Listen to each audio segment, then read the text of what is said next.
சங்கீதம் 62ஆம் அதிகாரம். தாவீதுக்காரர் இந்த அதிகாரத்துல 12 வசனத்துல 3 காரியங்களை நமக்கு சொல்றாரு. தேவன் மேல் உள்ள அசைக்க முடியாத நம்பிக்கையை பத்தி சொல்லியிருக்கிறாரு. தேவ ஜனங்களுக்கு அவர் கொடுத்த ஆலோசனையை பத்தி சொல்லியிருக்கிறாரு. தாவீதுடைய எதிரிகளின் ஓயாத தீமையை குறிச்சு அவர் 3 விதமா பிரிச்சு இந்த அதிகாரத்துல நமக்கு சொல்லியிருக்கிறாருங்க. அதுல முதல்ல தேவன் மேல் உள்ள அசைக்க முடியாத நம்பிக்கையை 1வது வசனத்திலையும் 2வது வசனத்திலையும் 5வது வசனத்திலையும் 7வது வசனத்திலையும் 11வது வசனத்திலையும் 12வது வசனத்திலையும் அவர் மேல இருந்த நம்பிக்கையை குறிச்சு அவர் பேசியிருக்கிறாரு. முதல் வசனத்திலேயே தேவனையே நோக்கி என் ஆத்துமா அமர்ந்திருக்கிறது, அவராலே என் ரட்சிப்பு வரும் அப்படின்னு அவர் ஆரம்பிக்கிறாரு. அவர் ஆத்துமா எதை நோக்கி அமர்ந்திருக்குதுங்களா? தேவனை நோக்கியே அமர்ந்திருக்குது. வேற எந்த காரியத்தை குறிச்சும் அவர் அமர்ந்தில்ல. தேவனால மாத்திரம்தான் எனக்கு ரட்சிப்பு வரும், தேவனால மாத்திரம்தான் எனக்கு எல்லாமே கிடைக்கும்னு சொல்லிட்டு அவர் ஆத்துமா அவரை நோக்கியே அமர்ந்திருந்துச்சுங்களா. எல்லா காரியத்திலும் நம்ம ஆண்டவரை நோக்கி அமர்ந்திருக்கோங்களா நமக்கு இருக்கும். சில காரியங்கள் நமக்கு பொறுமையா வர்றதுக்கு காரணமா இருந்தாலும் நம்ம பொறுமையோடு இருந்தா பொறுமையா தான் இருக்கணும். தேவனாலதான் எனக்கு கிடைக்கும் அப்படின்னு நம்ம விசுவாசத்தோடு அமர்ந்துட்டா அதுக்கு மட்டும்தான் நம்ம இடம் கொடுக்கணுமே தவிர வேற எந்த காரியத்தையும் நம்ம என்ன செய்யக்கூடாது, இடம் கொடுக்கவே கூடாது. அமர்ந்துட்டோம்னா அவரால் நிச்சயமா நம்மளுக்கு என்ன செய்யும், கிடைக்கும் அப்படின்ற நம்பிக்கையோடவே நம்ம இருக்கிறவங்களா நம்ம இருக்கணும். அவரே என் கண்மலையும் என் ரட்சிப்பும் என் உயர்ந்த அடைக்கலமும் ஆனவர், நான் அதிகமாய் அசைக்கப்படுவது இல்லை. இது குறிச்சு நம்ம என்ன தேவையில்லை, கவலைப்படவே தேவையில்லை, நம்ம அசைக்கப்படவே தேவையில்லை. நம்மளாம் எங்க கட்டப்பட்டிருக்கோம், கர்த்தருடைய கண்மலையின் மேல் கட்டப்பட்டிருக்கோம். பெருமழை பெருவெல்லாம் காற்று வந்தாலும் நம்ம என்ன செய்ய முடியாது, அசைக்க முடியாத அளவுக்கு நம்ம கட்டப்பட்டவர்களா நம்ம இருக்கணும். சாதாரண மண் மேல கட்டப்பட்டவங்களா நம்ம என்ன செய்யக்கூடாது, இருக்கவே கூடாது. கர்த்தர் மேல் கட்டப்பட்டிருந்தா மாத்திரம்தான் நம்ம வாழ்க்கையில எப்படி இருக்க முடியும், அசைக்கப்படாம நாம இருக்க முடியும். அதுலயே 5வது வசனத்துல பாருங்க, என் ஆத்துமாவே தேவனை நோக்கி அமர்ந்தது, நான் நம்புகிறது அவராலே வரும். நம்ம நம்புறது நிச்சயமா ஆண்டவர்கிட்ட நமக்கு நிச்சயமா வரும். கண்டிப்பா நிச்சயமா நம்ம விசுவாசத்தோட நம்ம காத்திருக்கலாம். தேவனை நோக்கி காத்திருக்கும் போது நிச்சயமா நம்ம இப்ப என்னென்ன தேவைகளோட வந்திருப்போம், எவ்வளவு ஒரு மெத்துல நம்ம ஜெபம் பண்ணிட்டு இருப்போம். இந்த தேவை எனக்கு கிடைக்கணுமே நம்ம இருப்போம். நம்ம நம்புகிறது ஒரு நாள் என்ன செய்ய போதில்ல, வீணா போறதே கிடையாது. ஆண்டவர் நிச்சயமா என்ன செய்ய போறாரு, நமக்கு அது கொடுக்க போறாரு. நம்ம அதை நம்ம என்ன செய்ய போறோம்னா பெற்றுக்கொள்ள போறோம். நிச்சயமா ஆண்டவரை நோக்கி நம்ம பார்த்திருக்கும் போதே அவர் நம்புகிற காரியம் நமக்கு வரும். இதுல ஒரு ஊழியக்காரர் ஒரு சின்ன கதையை கூட சொல்லியிருந்தாங்க. நாங்க அந்த குறிச்சு நிறைய ஆராய்ச்சி பார்த்ததுல ஒரு கதையை கூட சொல்லியிருந்தாரு. ஒரு அம்மா ரொம்ப ஏழ்மையான பட்டவங்க, அந்த குழந்தைக்கு புற்றுநோயோட அந்த குழந்தைய வச்சிருந்தாங்க வீட்டுல இருந்து. ஏன்னா அவங்க எளிமையானவங்க, அவங்களால எதுவுமே முடியாது, எந்த வசதியும் இல்லை இல்லைங்களா. அவங்க எப்படி ஹாஸ்பிட்டல் கூட்டு போதுன்னு தெரியாம வச்சிருந்தாங்களாம். ஒரு டாக்டர் தான், பெரிய டாக்டர்னு சொல்லிட்டு அவர்கிட்ட கூட்டிட்டு போனாதான் அந்த நோய்க்கு சிகிச்சை கிடைக்கும்னு சொல்லிட்டு அவங்க ஒரு சின்ன வீட்டுல ஒரு கிராமத்துல வச்சுட்டு அழுதுகிட்டு இருந்திருக்காங்க. இப்போ ஒரு பெரிய டாக்டர், அந்த புற்றுநோய்க்கு வைத்தியம் பார்க்குற ஒரு டாக்டர் அவங்களுக்கு ஒரு மீட்டிங் இருந்ததா அவர் கிளம்பி போயிருக்கும் போது அவருடைய ஃப்ளைட்டை அவர் மிஸ் பண்ணிடுறாருங்களாம். அந்த ஃப்ளைட்டை மிஸ் பண்ணோன்னா அந்த மீட்டிங் கண்டிப்பா அவர் போகவே ஆகணும் அப்படின்னு ஒரு சூழ்நிலை வரும்போது அவர் கார் டிரைவ் பண்ணிக்கிட்டு அவரே போகும்போது பாதையை மாறி அவர் வழி மாறி அவர் போயிடுறாருங்களாம். உண்மையா நடந்த சம்பவம் இது. வழி மாறி போயின உடனே ரொம்ப காத்து, ரொம்ப மழை வரும்போது அந்த போகிற இடத்துக்கு அவர் போய் சேர முடியாம எங்க போறதுன்னு தெரியாம ஒரு சின்ன ஒரு வீடு தெரிஞ்சிருக்கு, அந்த வீட்டுக்கு அவர் போயிருக்கிறாரு. அந்த வீட்டுலதான் அந்த அம்மா இருந்திருக்கிறாங்க.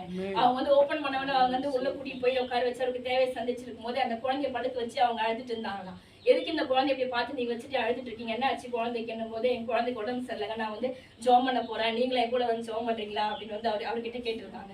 அவருக்கு ஜபத்து மேல எனக்கு நம்பிக்கை கிடையாதுமா, நீங்க ஜபம் பண்ணிக்கோங்க அப்படின்னு சொல்லிட்டு அவர் சொன்னாராம். அவங்க ஜெபிச்சு முடிச்சுட்டு உட்கார்ந்த பிறகு அவர் கேட்டாருங்களாம், ஏன் எதுக்காக ஜபத்து மேல நம்பிக்கை வச்சு இப்படி குழந்தைய வச்சிருக்கீங்களே, ஹாஸ்பிட்டல்ல கொண்டு போய் நீங்க காட்ட வேண்டியதானே, எங்களுக்கு அந்த அளவுக்கு வசதி இல்லைங்க, ஆனா ஜபம் பண்றேன், ஆண்டவர் நிச்சயமா எனக்கு என்ன செய்வாரு, எனக்கு தெரியும்.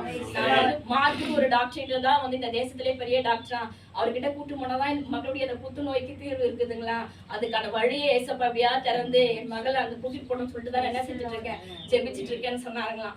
அப்போ அந்த மார்க் டாக்டர் அவரு தான். அந்த டாக்டர் கண்ணீர் விட்டு உடஞ்சு அழுதாராம். இந்த ஜபத்தை நான் என்ன சொன்னானா, நான் நீங்க தேடுற டாக்டரே நான் தான்மா, நானும் வீட்டுக்கு நீங்க ஆராதிக்கிற தேவன் உண்மையுள்ளவர், அதனால அந்த அம்மா நம்பினாங்க இல்லையா, ஆண்டவர் நிச்சயமா கொண்டு போய் சேர்ப்பாருன்ட்டு. அப்ப நம்புகிறது அவராலே வந்திருக்குது, அவங்களால போக முடியாது.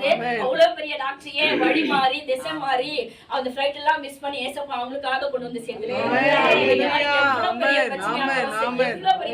சரி, தேவனை நோக்கி நம்ம அமர்ந்திருக்கும் போது நிச்சயமா ஆண்டவர் நம்மளை கொண்டு நம்மளுக்கு எல்லா காரியத்தையும் செய்வாரு. நம்ம விசுவாசத்தோட நம்ம இருக்கலாம். அதோட 10வது வசனத்துல கொடுமையை நம்பாதிருங்கள், கொள்ளையினால் பெருமை பாராட்டாதிருங்கள், ஐஸ்வர்யம் விருத்தியானால் இருதயத்தை அதன் மேல் வைக்காதேயுங்கள்.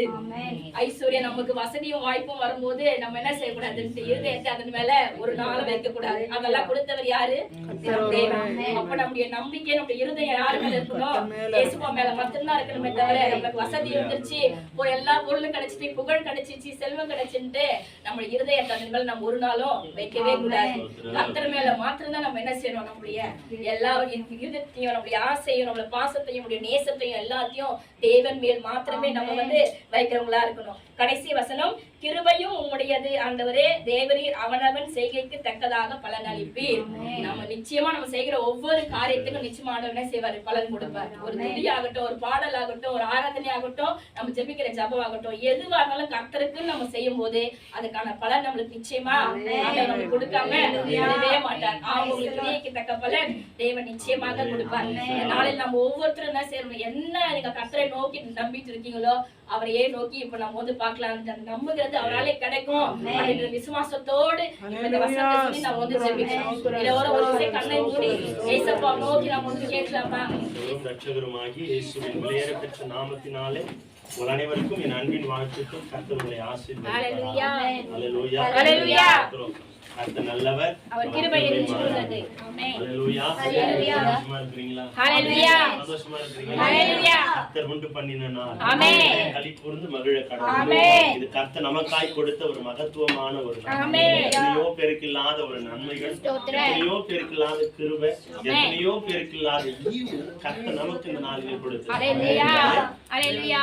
இந்த ஆராதிக்கக்கூடிய ஸ்தலம் இல்லாம எத்தனையோ பேர் வேதனையில் இருக்கலாம். என்னால ஆராதிக்க முடியல, நான் வேலையில இருக்கிறேன், உபத்திரவத்துல இருக்கிறேன், ஆலயத்துக்கு போக கூட என்னால வழி இல்லைன்னு சொல்லி அநேகர் இருக்கலாம்.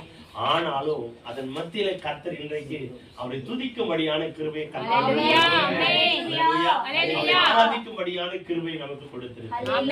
மகத்துவமான தேவன், அவரை போல இந்த உலகத்துல நல்லவர் யாருமே இல்லை. ஆமாதானே? அவரை போல மகத்துவர் கிருபை உள்ளவர் இந்த உலகத்துல யாரும் இல்லை. அவரை நம்புகிற நாம் ஒவ்வொரு நாளும் பாக்கியம் பெற்றோம். எத்தனை பேர் நம்பி சொல்றீங்க? நம்புகிறவர்கள் நம்ம ஒவ்வொரு நாளும் நம்பி நாம நிற்போம் அப்படின்னா நம்ம வாழ்க்கையில் அதிசயம் உண்டு, உண்டு, நிச்சயமாய் ஒரு மகிமை உண்டு. அவரை நம்புகிற ஒவ்வொரு முகங்களும் வெட்கப்பட்டு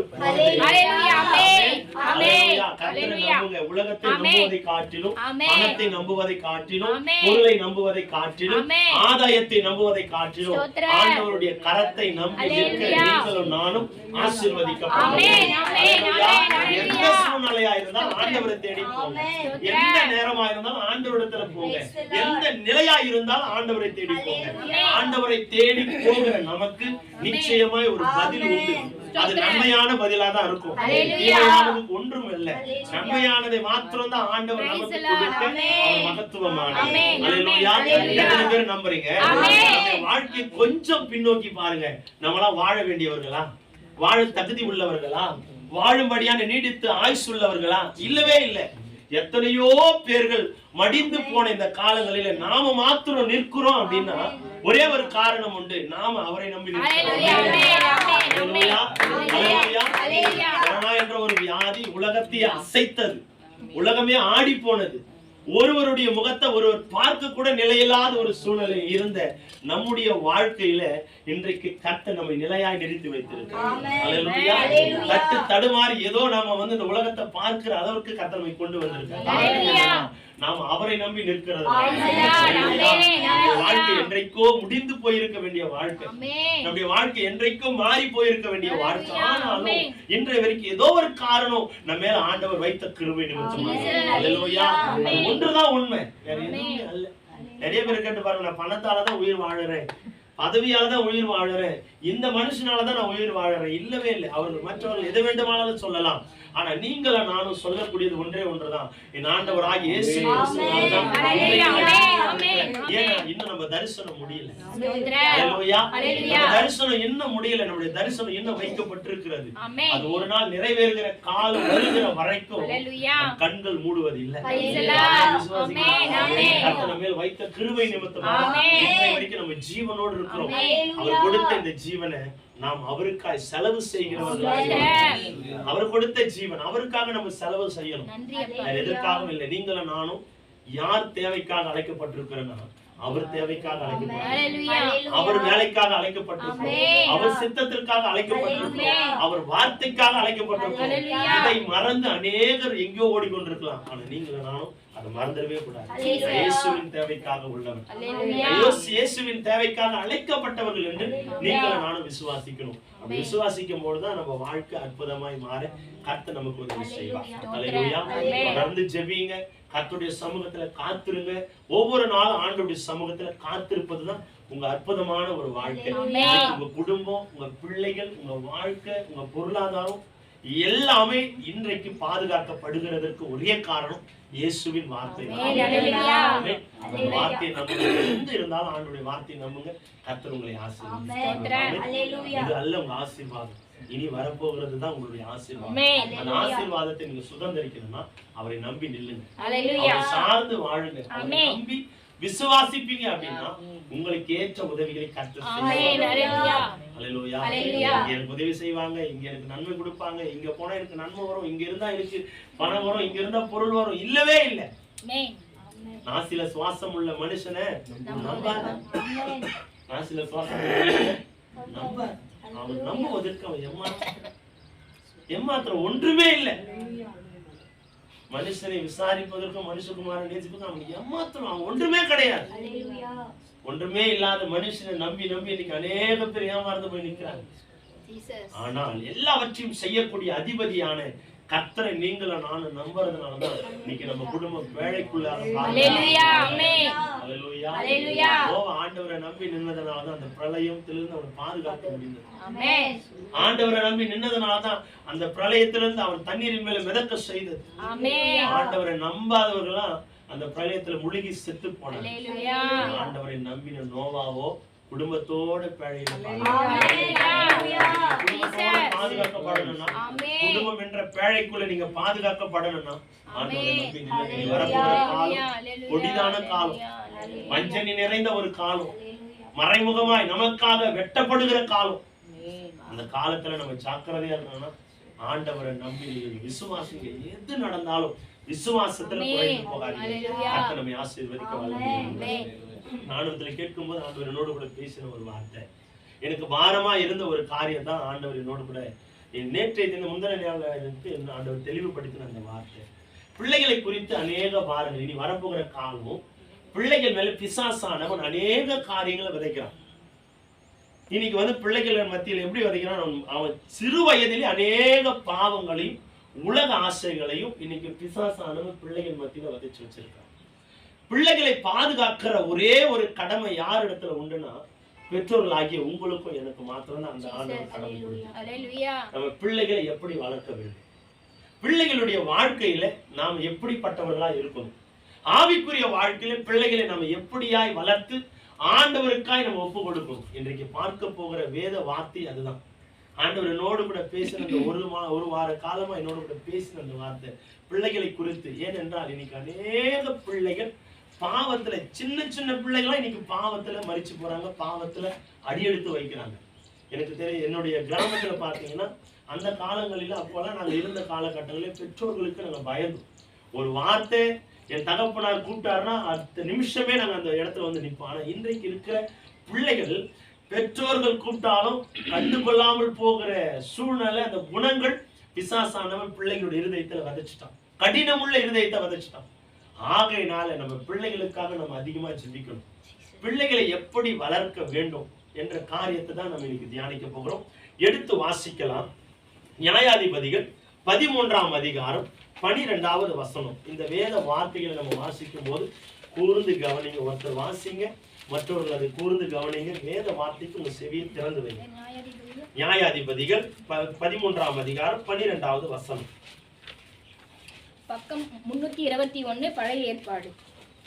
அப்பொழுது மனோவா நீர் சொன்ன காரியம் நிறைவேறும் போது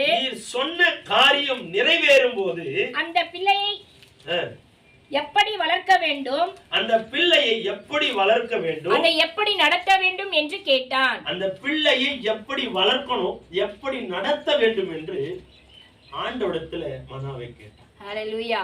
இன்றைக்கு நம்முடைய வாழ்க்கையில பிள்ளை செல்வம் என்பது கர்த்தரால் உண்டான ஒரு கிருபை, கர்த்தரால் உண்டான ஒரு ஈவு. பிள்ளைகளை பெற்றெடுக்கிற பெற்றோர்களாகிய நீங்களும் நானும் கற்றுக்கொள்ள வேண்டிய ஒரு விஷயம் என்னன்னா, பிள்ளைகளை எப்படி நடத்த வேண்டும் என்ற ஒரு குணங்களை நம்ம வளர்த்து கொள்ள வேண்டும். அதற்கான சிறப்பு ஜபங்களையும் நம்ம ஏறெடுக்கணும். ஒவ்வொரு நாளும் ஆண்டவரிடத்தில் பிள்ளைகளை வளர்ப்பதற்கான காரியங்களை கேட்டு நம்ம பெற்றுக்கொள்ளணும். இந்த மனோவா சொல்றான், நீண்ட நாள் கழித்து அந்த தன்னுடைய மனைவிக்கு குழந்தை இல்லை. குழந்தை இல்லாத அந்த சூழ்நிலையில ஒரு நாள் ஆண்டவர் தரிசனமாகி மனோவாவுடைய மனைவிக்கு குழந்தை பாக்கியத்தை நான் கொடுப்பேன்னு வாக்கு கொடுக்கிறாரு.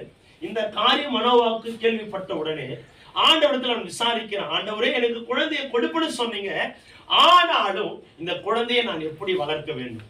அந்த குழந்தை யாருன்னா வேற யாரும் கிடையாது, சிம்சோன்.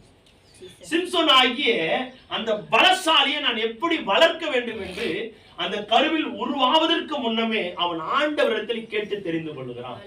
இன்றைக்கு பெற்றோராகிய நீங்களும் நானும் பிள்ளைகளை வளர்க்க வேண்டும் என்றால் நம்முடைய வளர்ப்புல ஆண்டவருடைய அடையாளம் இருக்கணும், ஆண்டவருடைய வார்த்தை இருக்கணும், ஆண்டவருடைய குணங்கள் கலந்து இருக்கணும். இன்னைக்கு அநேக பிள்ளைகளுக்கு அநேக பெற்றோர்கள் கற்றுக் கொடுக்கிற காரியம், அவனை அடிச்சுட்டு வா, அவனை திட்டு, அவனை இப்படி பேசு, அவனை காலில உத. இன்னைக்கு அநேக பெற்றோர்கள், நேற்று ஒரு தினம் நான் பார்த்தேன் ஒரு இடத்துல, ஒரு சின்ன குழந்தை, அந்த குழந்தைக்கு அந்த பெற்றோர்கள் சொல்லி கொடுக்கிற ஒரு காரியம், அந்த குழந்தை அம்மானு பால் கழுது, உடனே அந்த தகப்பனார் சொல்றாரு, பாலெல்லாம் குடிக்க கூடாது, அங்க மொபைல் இருக்கு, அந்த மொபைல போய் பாரு. என்ன வயசு அந்த குழந்தைக்கு? நடக்க கூட பிராணி இல்லாத வயசு, நடக்க கூட முடியாத அந்த வயசுல அந்த பிள்ளைக்கு தகப்பனார் சொல்லி கொடுக்கிற ஒரு காரியம், அழக்கூடாது, போய் மொபைல பாரு, அண்ணன் வச்சிருக்கிறான், அந்த மொபைல போய் பாரு. இன்றைக்கு பிள்ளைகளை சீரழிக்கிற காரியம் முதலாவது எங்கிருந்து தொடங்குதுன்னா பெற்றோரிடத்துல தான் தொடங்குது. பெற்றோர்களாகிய நீங்களும் நானும் ஜாக்கிரதை உள்ளவர்களா இருக்கணும். மறைமுகமாய் பிள்ளைகளுக்கு நாம பாதாளத்திற்குரிய வழியை திறந்து வச்சுட்டு இருக்கிறோம். கவனமா கேட்கணும். பிள்ளையை வளர்ப்பது எப்படின்னு ஆண்டவரிடத்துல ஞானத்தை கேட்டு கற்றுக்கொள்ளுகிற பெற்றோர்களாகிய நீங்களும் நானும் இருக்கணும். எப்படி வேண்டுமானாலும் பிள்ளையை நான் வளர்த்துருவேன் அப்படின்னு நீங்க நினைக்கிறோம் அப்படின்னா ஒரு நாளும் அது மிகையாகாது. பிள்ளைய ஆண்டவருடைய பலத்துல, ஆண்டவருடைய ஞானத்துல, ஆண்டவருடைய வசனத்துல நம்ம வளர்க்கணும். மனோவா சொல்றாரு, ஆண்டவரே இந்த பிள்ளையை நான் எப்படி வளர்க்க வேண்டும், நான் எப்படி வளர்க்கணும், அந்த ஞானத்தை எனக்கு கொடுங்க. ஒவ்வொரு நாளும் உங்க பிள்ளைகளுக்காக, உங்க பிள்ளைகளை வளரக்கூடிய ஞானத்தை ஆண்டவரிடத்துல கேட்டு கற்றுக்கொள்ளணும். எப்படி வேண்டுமானாலும் உங்க பிள்ளைகளுக்கு உலக எண்ணங்களை விதைக்கணும், கற்றுக் கொடுக்கணும்ன்ற எண்ணங்கள் பெற்றோராகிய உங்களுக்கு எனக்கு வந்துடவே கூடாது. பிள்ளைகள் இந்த காலகட்டங்களில பாவத்தையும் உலக ஆசையும் உலக சிற்றின்பத்தையும் நோக்கிதான் போவாங்க. ஆனாலும் நாம அதற்கு ஜாக்கிரதையா நம்ம பிள்ளைகளை விலக்கி வளர்க்க வேண்டும். தயவு செய்து சொல்றேன், பிள்ளைகளுக்கு மொபைல கொடுக்காதீங்க. இன்னைக்கு பிள்ளைங்க சாப்பிடும் போது கூட அந்த பிள்ளை என்ன சாப்பிடுதுன்னு தெரியல, என்ன சாப்பிடுதுன்னு அந்த பிள்ளைக்கு தெரியல. காரணம் என்ன? அந்த பிள்ளைக்கு அந்த இப்ப நினைக்கிற பெற்றோர்கள் என்ன நினைக்கிறாங்கன்னா, என்ன தொல்லை பண்ணக்கூடாது, என் பிள்ளை சாப்பிட்டா போதும். ஆனா என்ன சாப்பிடுது அதை பத்தி எனக்கு கவலை கிடையாது, என் பிள்ளை சாப்பிட்டா போதும், என்ன தொல்லை பண்ணக்கூடாது. இன்னைக்கு பெற்றோர்கள் அநேகருக்கு நிறைய கடமைகள் வந்துருச்சு. நிறைய பேர் கேட்கிற கேள்விக்கு பதில் சொல்றது என்னன்னா, அப்ப நாங்கெல்லாம் வீட்டுக்குள்ளே இருந்தோம், அடுப்பங்கரையில் இருந்தோம், இப்ப நாங்கெல்லாம் வெளியே போக ஆரம்பிச்சோம். ஆமா, வெளியே போக ஆரம்பிச்சதுனால நம்ம பிள்ளைகளை நம்ம பாதாளத்திற்கு வழி திறந்து வச்சிருக்கிறோம். அல்லேலூயா. பிள்ளை ஆண்டானை நடத்த வேண்டிய வழியில நம்ம சரியா நடத்த கற்றுக்கொள்ளணும். இன்றைக்கு அநேக பேர் மறைமுகமாக பிள்ளைகளுக்கு நரகத்தை சொல்லி கொடுத்துட்டு இருக்கிறாங்க, பாவத்தை சொல்லி கொடுத்துட்டு இருக்கிறாங்க, வழியை சொல்லி கொடுத்துட்டு இருக்கிறாங்க, ஆண்டவரை விட்டு விலகி ஓடுகிற வழியை சொல்லி கொடுத்துட்டு இருக்கிறாங்க. இனி வருகிற காலம் அப்படி இராது, கொடுமையான காலம், பிள்ளைகளை வஞ்சிக்கக்கூடிய ஒரு காலம். இந்த காலகட்டங்களில் நீங்களும் நானும் மனோவாவை போல பிள்ளைகளை நடத்த வேண்டியது என்னவென்று நம்ம கற்றுக்கொண்டு அதன்படி நம்ம நடத்தபடியான ஒரு கிருபையை நாம பெற்றுக்கொள்ளணும். பாருங்க, ஒரு சிம்சோன் பலசாலியாக வளர்வதற்கு ஆண்டவருடைய அனுகிரகம் தேவைப்பட்டது. சிம்சோன் என்றால் நீதி தலைவன் என்று அர்த்தம். சிம்சோன் என்றால் நீதி தலைவன். அடுத்தது அவனை எப்படி வளர்க்க போறானா, எப்படி வளர்க்க வேண்டுமா, நசரேயனாய் அவனை வளர்க்கணும். நசரேயனாய் அவனை வளர்க்கணும். நசரேயன் என்றால் தீங்கு செய்யாதவன். நசரேயன் என்றால் தேர்ந்தெடுக்கப்பட்டவன். நசரேயன் என்றால் அர்ப்பணிக்கப்பட்டவன். நசரேயன் என்றால் பிரித்தெடுக்கப்பட்டவன்.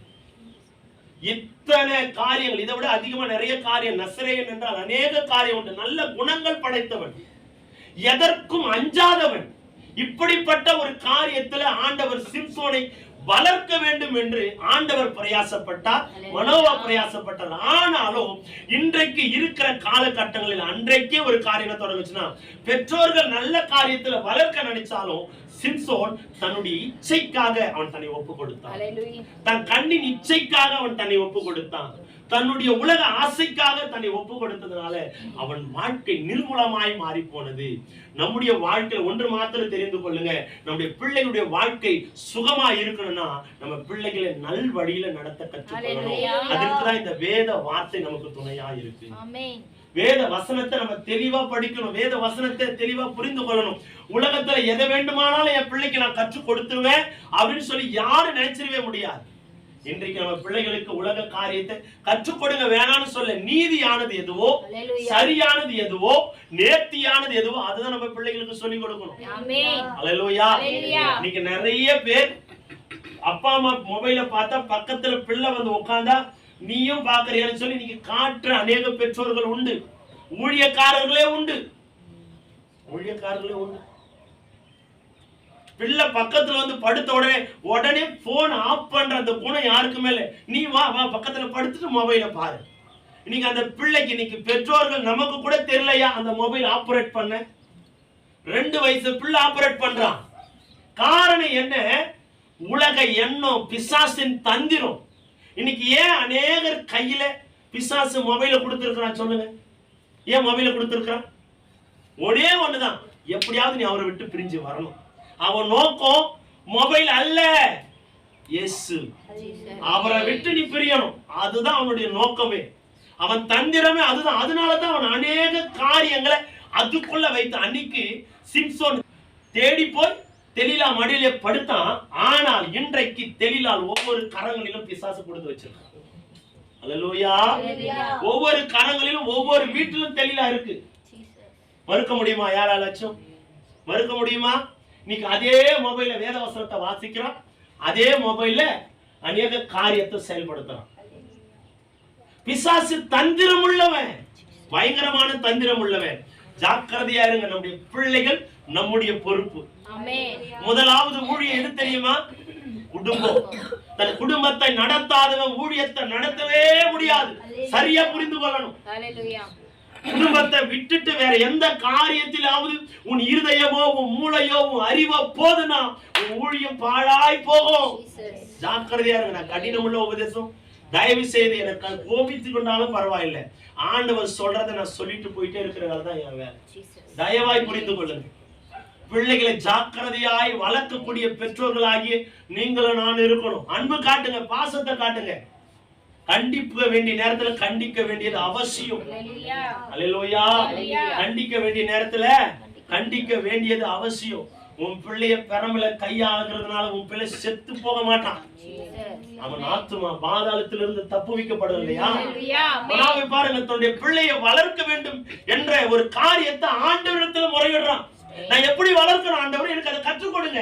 எனக்கு தெரியாது, இது நீர் கொடுத்த பிள்ளை. உன் பிள்ளைய நான் எப்படி இந்த உலகத்துல வளர்க்க வேண்டும் என்ற அந்த ஞானத்தை, அந்த அறிவை, அந்த தெளிந்த புத்திய ஆண்டவரிடத்துல கேட்டு கற்றுக் கொடுக்கிறார். இன்றைக்கு பிள்ளைகளுக்கு நாம அநேக காரியங்களை சொன்னோம்னா ஒவ்வொன்றும் நீதி உள்ளதா இருக்கணும். ஆண்டவரிடத்துல கேட்டு பெற்றுக்கொள்ளும். என் பிள்ளைக்கு எது சரி எது கெட்டது என்ற தெரிவுள்ள பெற்றோர்களா நாம் இருக்கணும். அல்லேலூயா. பிள்ளைகளுக்கு தெரியாது. பெற்றோர் ஆகிய நீங்களும் நான் தான் சொல்லிக் கொடுக்கணும்.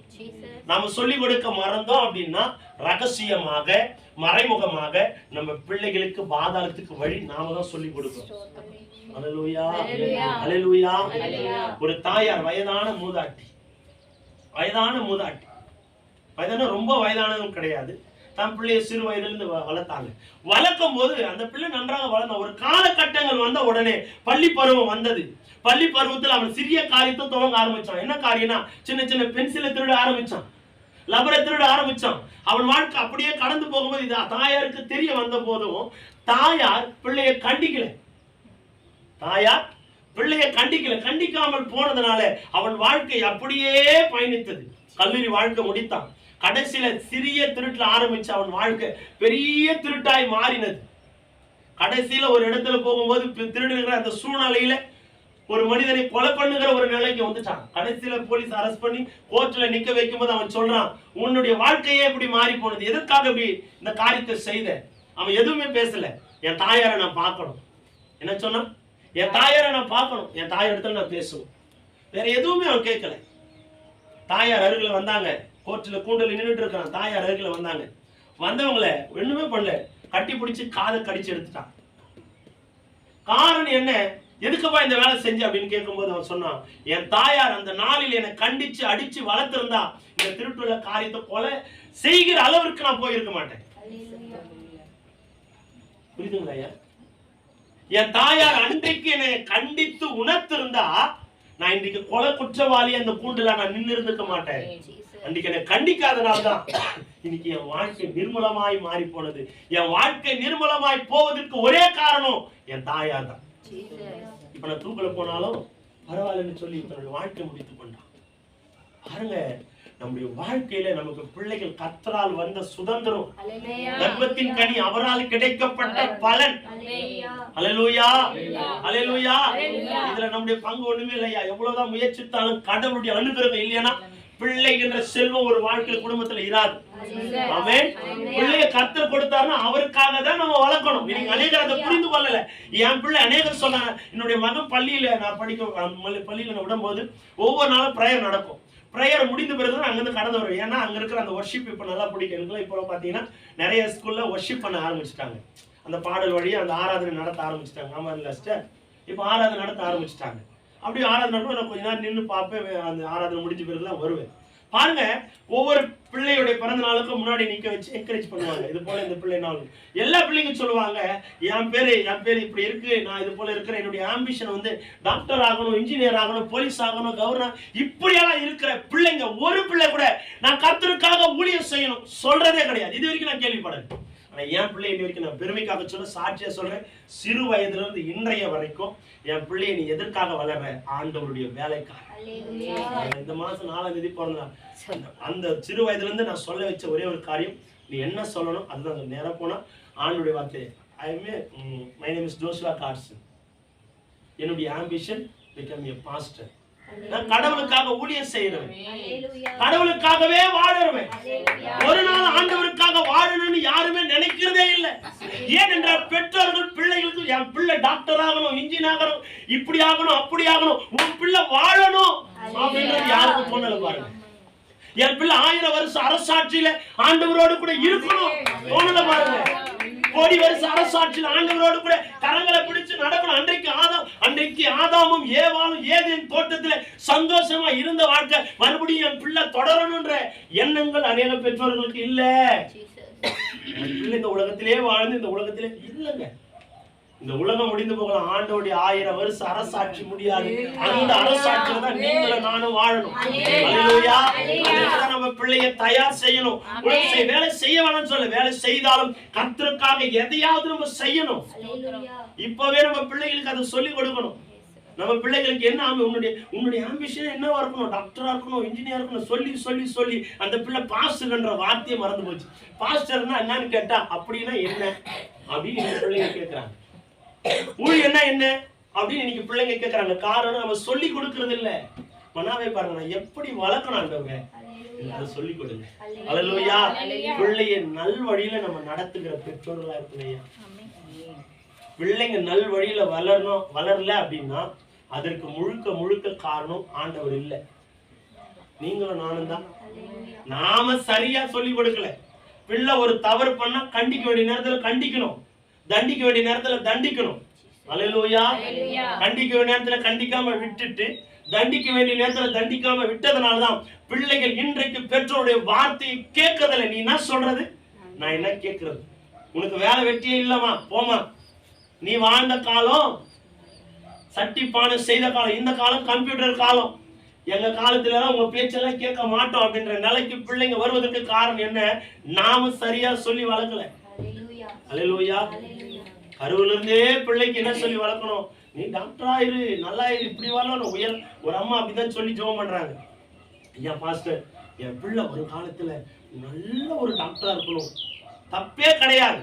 ஆனாலும் டாக்டர் ஒரு பகுதி தான். ஆனா வாழ்க்கை கர்த்தருடைய வாழ்க்கை, கர்த்தருக்காய் அர்ப்பணிக்கிறதுதான், கர்த்தருடைய வேலையை செய்யறதுதான். இப்படிப்பட்ட ஒரு சுவாபத்தை பெற்றோராகிய நீங்களும் நானும் சரியா கற்றுக்கொள்ளணும். கற்றுக்கொண்டாதான் கற்றுக் கொடுக்க முடியும். ஆமென். கற்றுக்கொண்டாதான். இன்னைக்கு நிறைய பெற்றோர்கள் சொல்றாங்க, என் பிள்ளை என் பேச்சை கேட்கல, என் பிள்ளை என் வார்த்தையை மதிக்கல, என் பிள்ளை என் கூட இல்ல, என் பிள்ளை என்னை விட்டு எங்கேயோ போயிட்டான். காரணம் என்ன? அந்த நாளில பிள்ளைக்கு பெற்றோருடைய அன்பும் அரவணைப்பும் சொல்லிக் கொடுக்கல, சரியான வார்த்தையை சொல்லல, வேத வசனத்தை விதைக்கல. நம்ம விதைக்காததுனாலதான் இன்னைக்கு அறுவடை செய்ய முடியல. வளர்ந்து நிக்குது, எதோட சேர்ந்து வளர்ந்து நிக்குது? கலையோட சேர்ந்து வளர்ந்து நிக்குது. ஒரு விவசாயம் பண்றோம்னா களை முதல்ல எடுக்கணும், அப்போதான் அந்த பயிர் வகையும் நல்லா வளரும். நம்ம கலையும் சேர்ந்து விட்டுட்டோம்னா இன்னைக்கு அதனாலதான் இன்னைக்கு பிள்ளைகளுடைய வாழ்க்கை அநேக தடம் புரண்டு போனது. இன்னைக்கு பாருங்க, அநேக பிள்ளைங்க ட்ரெயின்ல எல்லாம் பார்க்கும்போது அவ்வளோ அராஜகம், அவ்வளோ அட்டுழியம். கேட்டா என்ன மதிக்கல. ஆமா, எப்படி மதிக்கும்? காரணம் என்ன? இப்படி என் பிள்ளை இப்படி பேசுறான், காரணம் நாம சொல்லி கொடுத்தது. சொல்லி கொடுத்தது.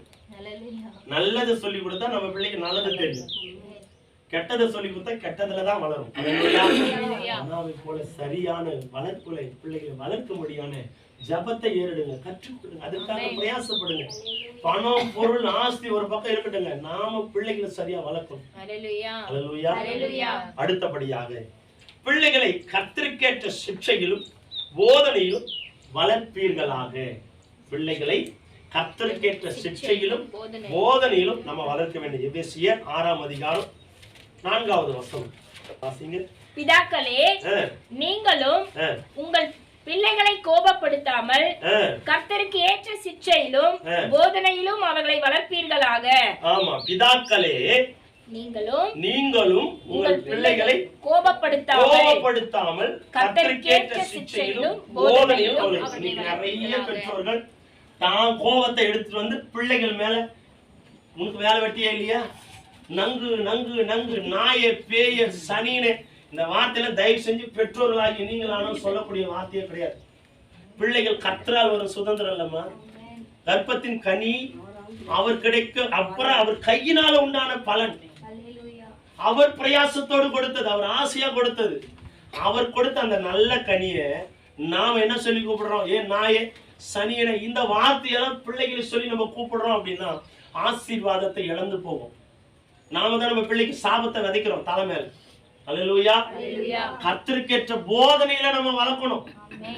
ஒவ்வொரு நாளும் கர்த்தருடைய வார்த்தையை சொல்லி, அவன் பேர், நீங்க என்ன ஆசையா பேர் வச்சிருப்பீங்க, அந்த பேரை சொல்லி நம்ம பிள்ளை அதிகமா கூப்பிட்டதை விட என்ன சொல்லி நம்ம கூப்பிட்டு இருக்கிறோம்? காதுல கேட்க முடியாத வார்த்தைங்க சொல்லிதான் அந்த பிள்ளை கேட்டு கேட்டு அது வெளியே போய் சொல்லு. இந்த வார்த்தை யாரோ சொல்லுது, எங்க அம்மா அப்படிதான் என்ன கூப்பிடுவாங்க, எங்க அம்மா என்ன அப்படிதான் கூப்பிடுவாங்க. அதுக்கு அந்த வார்த்தை என்னன்னு தெரியாது, ஆனா சொல்லும். ஏன்னா அந்த வார்த்தையை சொல்றேன்னா, எங்க அம்மா டெய்லி இப்படிதான் சொல்லி கூப்பிடுவாங்க. எதனால கூட நான் கடைக்கு போலேன்னு சொல்லுவாங்க. இல்ல வீட்டுல எங்க அப்பாவுக்கும் எங்க அம்மாவுக்கும் சண்டைனா எங்க அம்மா இந்த வார்த்தையை சொல்லி எங்க அப்பாவை திட்டுறதுக்கு பயந்துன்னு என்ன திட்டுவாங்க. ஆமால, நிறைய பேரு மனைவிமார்கள் கணவனை திட்டத்துக்கு பயந்து பிள்ளைய சொல்லுவாங்க, டே சனியனை, இந்த வார்த்தையெல்லாம் மனசுல இருந்து இதெல்லாம் அவருக்கு தான் இல்லையா. தயவு செய்து உங்க கோபங்களை பிள்ளைகள் மேல திணிக்காதீங்க. பிள்ளைகள் கர்த்தர் கொடுக்கப்பட்ட கிருபை, கர்த்தர் கொடுக்கப்பட்ட வரம். அதை நமக்கு எதுக்கு இன்னைக்கு நிறைய பேர் இன்னைக்கு பாருங்க, ஒரு போஸ்ட்ல பாருங்க, 23 வயசு கழிச்சு ஒரு அம்மாவுக்கு ஒரு குழந்தை பிறந்திருக்கு. அந்த குழந்தைய அவ்வளோ அன்புள்ளவர்கள் அவங்க சொல்றாங்க, வரமாய் வரம் இருந்து நான் பெற்றெடுத்தேன். அதுக்கு அந்த லைன்ல எழுதுற, தவமாய் தவம் இருந்து பெற்றெடுத்த என் செல்வம் அப்படின்னு சொல்லி ஒரு வார்த்தையை போட்டு இருக்கிறாங்க. பாருங்க, அநேக பேர் குழந்தை இல்லாத அவ்வளவு பாரத்தோடு பிரயாசத்தோடு இருக்கிறாங்க. ஆனா நமக்கு சாதாரணமா வந்துட்டுதுன்னா அதோட மகத்துவம் தெரியல. அல்லேலூயா. நம்ம கேட்டவனே கிடைச்சதுனால, எதுவுமே கேட்டவனே கிடைச்சிருச்சுன்னா அதோட மகத்துவம் தெரியவே தெரியாது. பிரயாசப்பட்டு போராடி கண்ணீர் வடிச்சு ஜெபித்தாதான் அதோட பிரயாசம் தெரியும். ஆனா கர்த்தர் நமக்கு அந்த அந்த சூழ்நிலையை உண்டாக்காம கிருபையினால நமக்கு குழந்தைகளை கொடுத்திருக்கிறார். அதனால அந்த குழந்தைகளை கோபப்படுத்தாம, நீங்க பிள்ளைகளுக்கு கோபம் வருவதற்கு காரணம் நாம சொல்லி கொடுத்ததுதான். சும்மா எதுக்கு எடுத்தாலும் அடிச்சுக்கணும் நொங்கிக்கணும் அதெல்லாம் பண்ணவே பண்ணாதீங்க. பிள்ளைகளை கர்த்தருக்கேற்ற போதனையில அழகா சொல்லுது பாருங்க, பிதாக்களே நீங்கள் உங்கள் பிள்ளைகளை கோபப்படுத்தாமல் கர்த்தருக்கேற்ற சிக்ஷையிலும் போதனையிலும் அவரை. கர்த்தருக்கேற்ற சிக்ஷை, அந்த சிக்ஷிக்கும் போது கூட ஞானமா சிக்ஷிக்கணும். அறிவுள்ள வார்த்தைகளை சும்மா சிக்ஷிக்கிறதுக்கு கடினமா பேசுனாவே நிறைய வார்த்தைகள் உலக வார்த்தை தான் இருக்குன்னு நினைச்சுக்காதீங்க. வேத வார்த்தையும் இருக்கு. பா ஞானமா இரு, தெளிவுள்ளவனா நடந்து கொள்ளு, அறிவுள்ளவனா இரு. கடைக்கு போனா கூட ஞானமா கேட்டு ஞானமா வாங்கிட்டு வாப்பா சொல்லி கொடுக்கணும். இதெல்லாம் போனியே அது வாங்க தெரியாது, இதெல்லாம் சொல்லக்கூடாது. இந்த வார்த்தை பிள்ளைகளை சாபத்திற்குள்ளாக மாற்றும். நாம மறைமுகமா நம்ம பிள்ளைகளுக்கு சாபத்தை வைக்கிறோம். அல்லேலூயா. யாராவது ஒரு நம்ம பிள்ளைய திட்டிட்டா நமக்கு இவ்வளவு கோவம் வரும். நாமே நம்ம பிள்ளைய திட்டிக்கிட்டே இருந்தா அந்த பிள்ளைக்கு கோவம் வருமா வராதா? மற்றவங்க நம்ம பிள்ளைய திட்டினா நமக்கு கோவம் வருது, நாமே நம்ம பிள்ளைய திட்டினா நம்ம பிள்ளைக்கு கோவம் வரதான் செய்யும். அதான் சொல்ல, பிதாக்கள் உங்க பிள்ளைகளை கோபப்படுத்தாமல் இருங்க. கர்த்தருக்கேற்ற சிக்ஷையிலும் போதனையிலும் அவங்களை வளர்க்கணும். ஒவ்வொரு நாளும் ஆண்டவருடைய வசனத்தை சொல்லி கொடுங்க. எத்தனை பேர் உங்க பிள்ளைங்களுக்கு காலையில எழுந்து ஒரு வசனத்தை படி, அந்த வசனத்தை மனப்பாடம் பண்ணு சொல்றீங்க? அல்லேலூயா. சொல்லி கொடுங்க. காலையில எழுந்து இந்த போயம படுறா, இந்த சிலபஸ படுறா, இத படிச்சாதானே நீ எக்ஸாம் எழுத முடியும். ஓகே, நான் இல்லைன்னு சொல்ல, எக்ஸாம் எழுத முடியும். அப்ப பரலோக எக்ஸாம் யார் எழுதுவா? இங்க எழுதுனா தோத்துட்டா திரும்ப எழுதி பாஸ் பண்ணிக்கலாம். ஆனா அங்க ஒரு வாட்டி தோத்துட்டா திரும்ப போகவே முடியாது. அல்லேலூயா. ஒரு கொடுக்கப்பட்ட ஒரு வாழ்க்கை, ஒரு சான்ஸ். அந்த சான்ஸ்ல வெற்றி பெறதான் பார்க்கணுமே தவிர தோல்வியோடு திரும்பி வருவதை நம்ம நினைக்கவே கூடாது. அல்லேலூயா. உலகத்துல இன்னொரு முறை எழுதி வாங்கிக்கலாம், ஆனா பரலோகம் அப்படி கிடையாது. ஒரு முறை நீ தோத்தனா அடுத்த முறை அந்த இடத்துல அனுமதியே கிடையாது. அல்லேலூயா. பிள்ளைகளை நல்வழியில நடத்துங்க, வார்த்தைகளை சொல்லுங்க, வசனத்தை சொல்லி கொடுங்க. நம்ம ஆவிக்குரிய வாழ்க்கையில் இருக்கிறோம். ஆவிக்குரிய தகப்பனாகிய இயேசு கிறிஸ்துவை நம்ம விசுவாசிக்கிறோம், நம்புறோம். அல்லேலூயா. உலகத்தை படைத்த அண்ட சராசரங்களை படைத்த தேவாதி தேவனை நம்ம ஆராதிக்கிறோம். நம்ம ஆண்டவர் ஆராதிக்கிற பிள்ளைகளா இருக்கிற நாம நம்ம பிள்ளைகளுக்கு வசனம் தெரியல, ஜெபிக்க தெரியலன்னா அதை விட அவமானம் வேற எதுவுமே இல்லை. பிள்ளைய ஜெபிக்க சொல்லு. பாஸ்டர் என் பிள்ளை ஜெபிக்கவே மாட்டான் மிஸ்டர், உன் பிள்ளை மொபைல் பார்க்க சொல்லு. அப்ப நம்ம எதை அதிகமா சொல்லி கொடுக்குறோம், ஒரு பிள்ளைக்கு எதை அதிகமா சொல்லி கொடுக்குறோமோ அதுதான் பிள்ளை ஃபாலோ பண்ணும். அல்லேலூயா. தயவு செய்து பிள்ளைகளை காலையில் எழுந்து ஜெபம் பண்ண சொல்லுங்க. முழங்கால் போட்டு ஜெபம் பண்ண சொல்லுங்க. 2 வார்த்தை இருந்தாலும், ஆண்டவரே இந்த நாளை கொடுத்ததற்காக நன்றிப்பா, நான் உங்களுடைய பிள்ளையா இருக்கணும் இப்படி சொல்லி கொடுங்க. வேத வசனத்தை தயவு செஞ்சு காலண்டர் இருக்கிற வசனத்தை சொல்லி கொடுக்காதீங்க. காலையில் எழுந்து ஒரு வசனத்தை தொடங்குறா, ஆதியாகமத்திலிருந்து தொடங்கி பண்றா, ஒவ்வொரு வசனமா மனப்பாடம் பண்ணி சொல்லி கொடுங்க. இப்படி நீங்க சொல்லி கொடுத்தா அடுத்த நாள் உங்க பிள்ளை ஜெபம் பண்ணாலும் ஆட்டோமேட்டிக்கா ஜெபம் பண்ண ஆரம்பிக்கும். நீங்க சொல்லி கொடுத்த அந்த வார்த்தை வசனம் பிள்ளையுடைய இருதயத்துல ஆழமா பதியும். அல்லேலூயா. கர்த்தருக்கேற்ற சிக்ஷையும் போதனையும் ரொம்ப அவசியம். கர்த்தருக்கேற்ற கண்டிப்பும் கர்த்தருக்கேற்ற வசனமும் ரொம்ப ரொம்ப நம்ம பிள்ளைகளுக்கு அவசியமானது. இப்படிப்பட்ட வாழ்க்கை தான் நம்ம பிள்ளைகளுக்கு சொல்லிக் கொடுக்கணும். அல்லேலூயா. இரண்டாவதாக சிக்ஷித்து பிள்ளைகளை வளர்க்க வேண்டுமா? இரண்டாவது எப்படியா? சிக்ஷித்து பிள்ளைகளை வளர்க்க வேண்டும். எடுத்து வாசிக்கலாம். நீதிமொழிகள் 19:18. நம்பிக்கை இருக்க மட்டும் உன் மகனை சிட்சை செய். ஆனாலும் அவனை கொல்ல உன் ஆத்துமாவை எழும்ப விடாதே. நம்பிக்கை உள்ள மட்டும் நம்மளால முடிந்த அளவுக்கு சிட்சி செய்யணும். என் பிள்ளை மாறுவான், என் பிள்ளை உலகத்துல நல்ல ஒரு பிள்ளைய ஊழியத்தின் பாதையில கடவுளுடைய பிள்ளையா வளருவான் அப்படின்ற நம்பிக்கை உள்ள மட்டும் பிள்ளைய சிட்சி செய்யணும். அதற்காக பிள்ளைய அடிச்சு கொண்டு போய் இன்னைக்கு நிறைய பேர் அடிக்கிறது கண்ணு மண்ணு தெரியாம அடிக்கிறது. பிள்ளைங்களை அடிக்கிறதுக்கு கூட ஒரு ஞானம் வேணுங்க. அதுக்கு உதவி தேவ ஞானம் தான், வேத அறிவு தான். கண்டத்தனமா முகத்திலேயே முதுகுலயே போட்டு வளைச்சு தம்மு தும்முன்னு குத்தப்படாது. பிள்ளை மத்தளம் கிடையாது. பிள்ளை இப்பதான் வளருது. அந்த பிள்ளைக்கு இப்பதான் பலனை உருவாகுது. போட்டு பிள்ளைய கண்மூடித்தனமா அடிச்சு பிள்ளைய மரண அளவுக்கு கொண்டு போயிடக்கூடாது. அப்படிப்பட்ட பெற்றோர்களாக இருப்போம்னா தயவு செஞ்சு இன்னைக்கு கேட்டு மனமாறுங்க. பிள்ளைய அடிக்கிறதுக்கு கூட ஒரு ஞானம் வேணும். அல்லேலூயா. தேவையில்லாத இடத்துல அடிச்சுட்டு நாம யாரும் கஷ்டப்பட போறதில்லை, நாம தான் கஷ்டப்படுவோம். நம்ம பிள்ளைக்கு ஒண்ணுன்னா நாம தான் வேதனைப்படுவோம். தயவு செய்து பிள்ளைகளை கண்டிக்கும் போது கூட ஞானத்தை கற்றுக்கொள்ளுங்க. எப்படி கண்டிக்கணும்? ஆண்டவரத்துல கேளுங்க. மனோபாவை போல ஆண்டவரத்தை எப்படி வளர்க்கணும்? ஆண்டவரே, நான் எப்படி என் பிள்ளையை கண்டிச்சு வளர்க்கணும்? என் பிள்ளை எப்படி இந்த உலகத்துல நல்ல ஒரு மனுஷனை வளர்க்கணும்? ஆண்டவரத்தை கேட்டு கற்றுக்கொள்ளுங்க.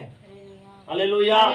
எங்கெங்கயோ இருக்கிற கோவத்திலாம் எடுத்துட்டு வந்து, ஏன்னா அந்த பிள்ளை திருப்பி நம்மள அடிக்காது இல்ல, அதனால பிள்ளைய போட்டு கண்மூடித்தனமா அடிச்சு மறுநாள் எதுவும் ஹாஸ்பிட்டல் அட்மிட் பண்ணி, இந்த சூழ்நிலை நம்ம போகவே கூடாது. இந்த குணம் நமக்கு இருக்குன்னா ஆண்டோடைய வசனத்தை நம்ம சரியா படிக்கலாம். இன்னைக்கு கூட நான் சொல்றேன், என் பிள்ளை சில காலகட்டங்கள் அப்படிதான் அடிச்சேன். இப்பெல்லாம் வந்து அவர் அவ்வளவு தொடரதே கிடையாது, வார்த்தையில தான் அவ்வளவு தொடரதே கிடையாது. அல்லேலூயா. கண்டிச்சு உணர்த்துங்க, கண்டிச்சு உணர்த்துங்க. ஞானமா பிள்ளைங்களை வழி நடத்த கற்றுக்கொள்ளணும். எதுக்கெடுத்தாலும் பிள்ளைங்களை அடிச்சு அடிச்சு அடிச்சு அடிச்சு அந்த பிள்ளைய நோயாளி பிள்ளையாவே நம்ம ஆக்கி அந்த நோயாளியாவே வளர்த்தக்கூடாது. அல்லேலூயா.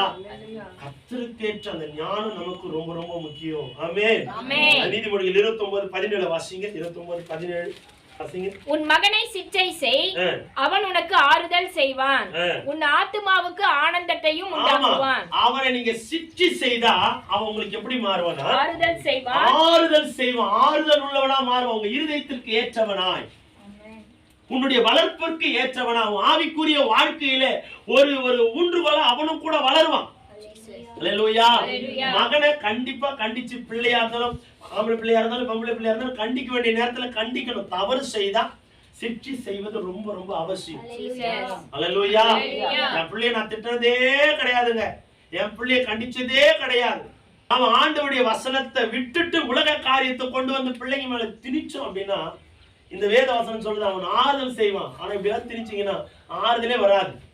கஷ்டமும் வேதனையும் உபத்திரமும் தான் வரும். கண்டிக்க வேண்டிய நேரத்துல பிள்ளைய கண்டிச்சு உணர்த்துவது ரொம்ப ரொம்ப ரொம்ப நல்லது. அல்லேலூயா.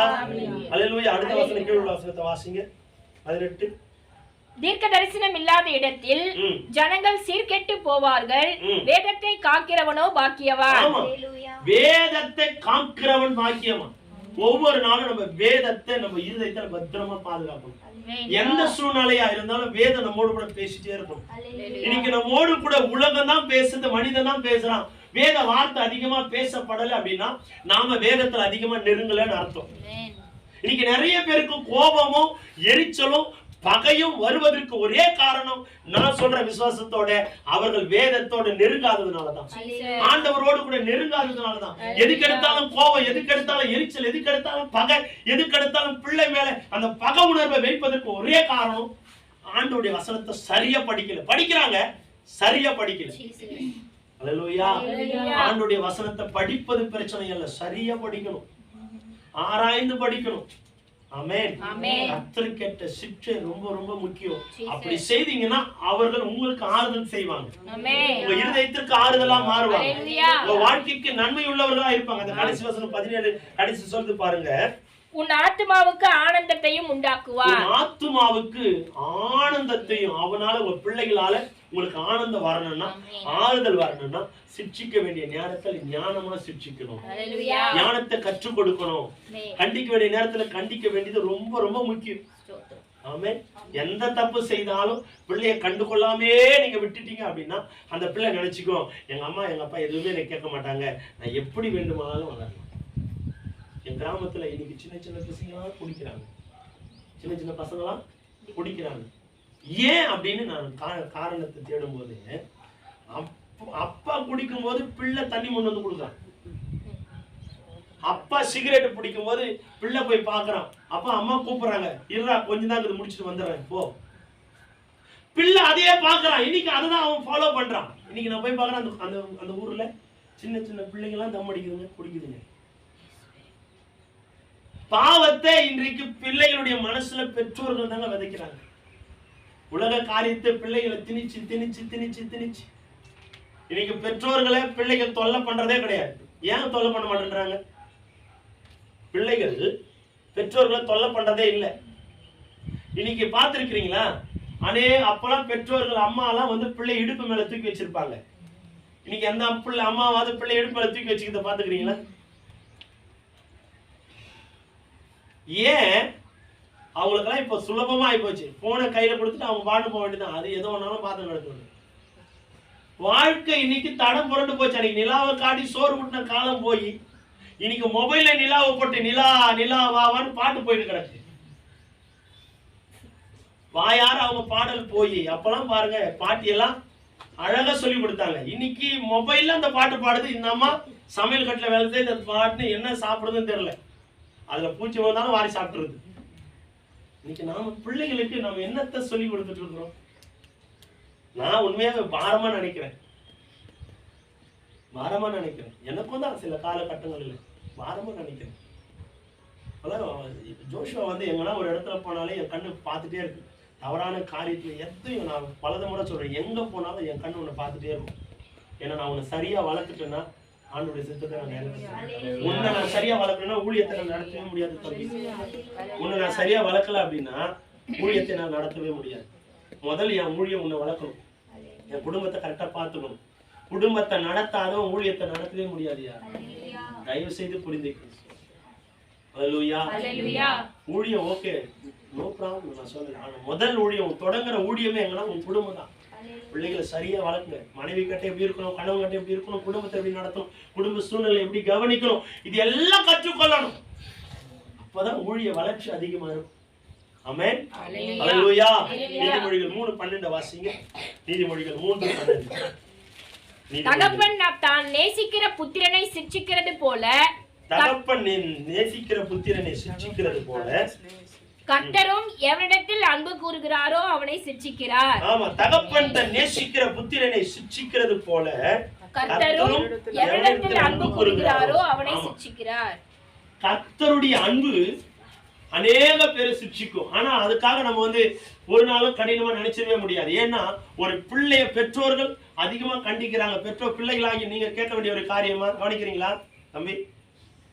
பிள்ளைகள் அப்பா அம்மா கண்டிக்கிறாங்க அப்படின்னா அதை பத்தி எங்க அப்பாக்கு என் மேல அன்பேல நினைச்சுக்கிற ஒரு பிள்ளை இங்க வேதம் அழகா சொல்லுது. ஒரு பிள்ளைங்க பெற்றோர்கள் யார் அதிகமா கண்டிக்க முடியும்னா அன்பு வச்சிருக்கிறவங்க தான் கண்டிக்க முடியும். ஹல்லேலூயா. இன்னைக்கு நிறைய பிள்ளைங்க சொல்ற ஒரு பாப்பா சொல்றாங்க, எங்க அப்பாவுக்கும் எங்க அம்மாவுக்கும் என்ன கண்டாவே பிடிக்காது, எப்ப பார் ஏதாவது சொல்லிட்டே இருப்பாங்க. இன்னைக்கு அந்த பிள்ளையோட நிலைமை என்ன தெரியுமா? எவனோ ஒருவனை திருமணம் பண்ணிக்கொண்டு இன்னைக்கு விக்கிரக ஆராதனையில போய் அந்த பிள்ளை மாட்டிக்கிச்சு. அன்னைக்கு பெற்றோர்கள் கண்டிப்பது தவறுன்னு நினைச்ச அந்த பிள்ளை இன்னைக்கு வெளியே வர முடியல. இன்னைக்கு அந்த மாதிரி சொல்றாங்க, அன்னைக்கு என் பெற்றோர்கள் சொன்னாங்க, நான் கேட்கல, அது தவறுன்னு நான் நினைச்சேன், இப்பதான் தெரியுது ஏன் எதுக்காக சொன்னாங்க அப்படின்னு. பிள்ளைங்களுக்கு சரியா உணர்ந்து கொள்ளணும். பெற்றோர்கள் திட்டும் போதெல்லாம் எங்க அப்பா அம்மா எதுக்கு திட்டாங்கன்னே தெரியல அப்படின்னு சொல்லி ஒரு நாளும் கோபித்து கொள்ளவே கூடாது. ஹல்லேலூயா. கர்த்தர் எவன் மேல் அன்பா இருக்கிறாரோ அவனதான் அதிகமா சிட்சிக்கணும். அதுபோல நம்ம பிள்ளைகளை நம்ம அன்பா இருக்கிறோம்னா கண்டிப்பா பெற்றோர்கள் சிட்சித்துதான் ஆகணும், வேற வழியே அல்ல. ஹல்லேலூயா. 1 சாமுவேல் 3:13 வாசிங்க. 1 சாமுவேல் 3:13 வாசிங்க.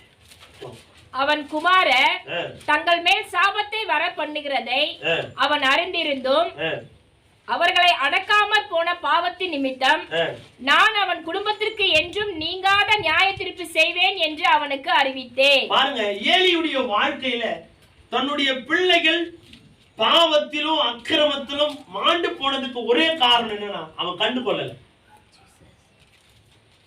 பரவாயில்ல போட்டோம் அப்படின்னு நீங்க தயவு செய்து நான் கண்டுக்கல அப்படின்னு மாத்திரம் அந்த வார்த்தையை சொல்லிடாதீங்க.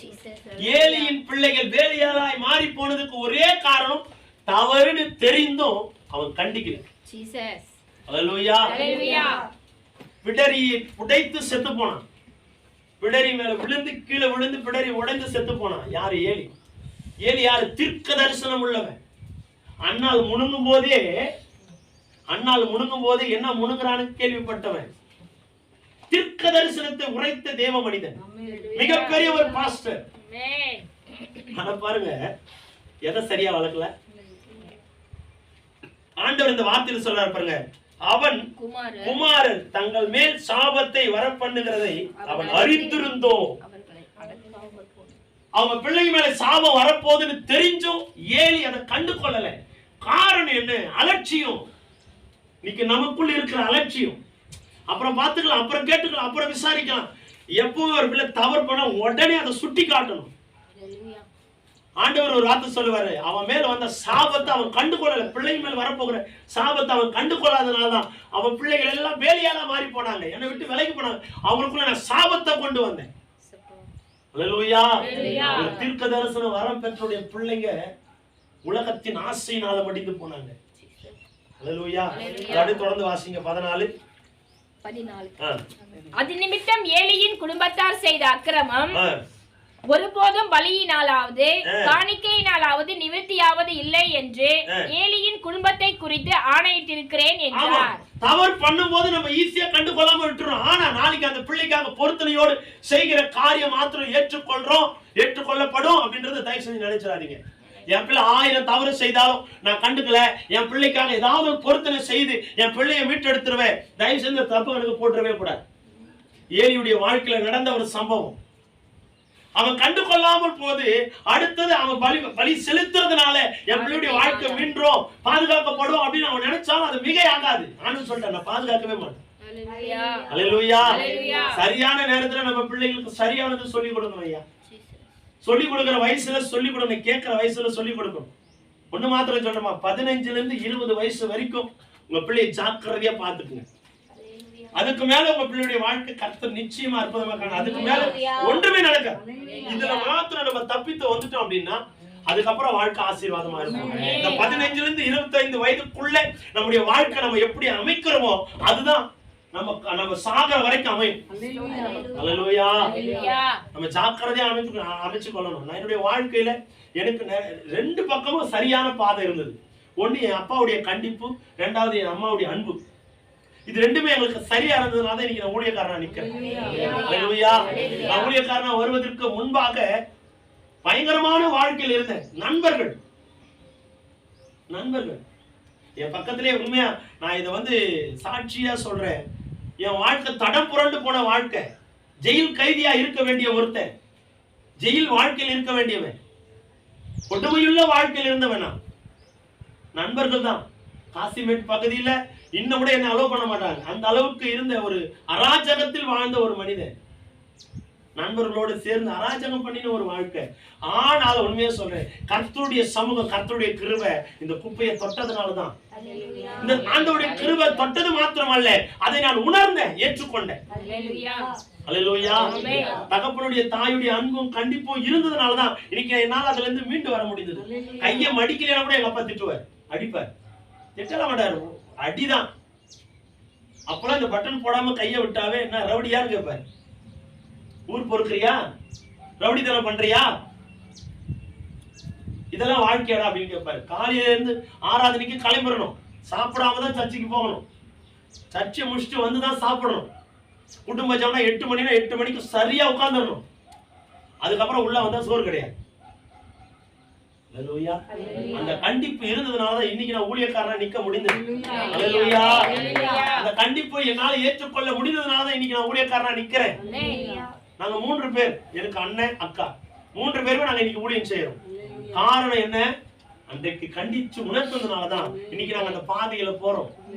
என் பிள்ளை இதையெல்லாம் செய்தா நல்லா இருப்பான். எங்க அப்பா சொல்லவே இல்லை, நீ ஜெபம் பண்ணாதான் நல்லா இருப்ப. அந்த வார்த்தை உங்களுக்கு சொல்லி கொடுங்க. ஜெபம் பண்ணாதான் நீ நல்லா இருப்ப, வேதத்தை வாசித்தாதான் நல்லா இருப்ப. நீ படிச்சு பட்டம் பெற்று பெரிய ஆளாகணும் அவசியம், ஆண்டவருக்குள்ள நீ வாழ, அது போதும். ஆண்டவர் ஒண்ணு மாத்திரம் சொல்றேமா, இயேசு உங்களுக்குள்ள வந்தா அவருக்கு பின்னால எல்லாமே வந்துடும்.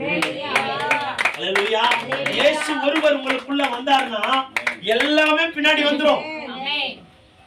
வானத்தின் பொக்கிஷ சாலையை நமக்காக திறக்க அதிகாரம் படைத்தவர் ஆண்டவராகிய இயேசு கிறிஸ்து, பாதாளத்தின் திறவுகளுடையவர். அவர் நம்ம பின்னால, நமக்கு முன்னால வந்தாருன்னா பின்னால எல்லாமே வந்துரும். முதல்ல அவர் தேடுங்க, உலகத்தை அவர் கொண்டு வருவார். உலக காரியம், பணம், பொருள் எது அவர் தர முடியும்? அவரால முடியாது எதுவுமே இல்லை. அவரை ஒதுக்கிட்டு நம்ம எதை தேடினாலும் அழிவு, நஷ்டம், இழப்பு. அல்லேலூயா. தயவு செய்து உங்க பிள்ளைகளுக்கு சொல்லிக் கொடுங்க, முதல்ல தேவனுடைய ராஜ்யத்தையும் அவருடைய நீதியையும் தேடுங்க. பிறகு எல்லாம் உங்களுக்கு கூட கொடுக்கப்படும் சொல்லி முடிக்கல, கூட கொடுக்கப்படும். மனுஷன் கொடுத்தா கிள்ளி கொடுப்பாயா, என் ஆண்டவர் அள்ளி கொடுக்கிறவர். தேடி பாருங்க, கர்த்தரை நம்புங்க, ஆண்டவரை விசுவாசிங்க, எல்லாம் உங்க வாழ்க்கையில மேன்மையா வரும். அவர் ராஜ்யத்தை முதலாவது தேடும், அவர் நீதியை முதலாவது தேடணும்.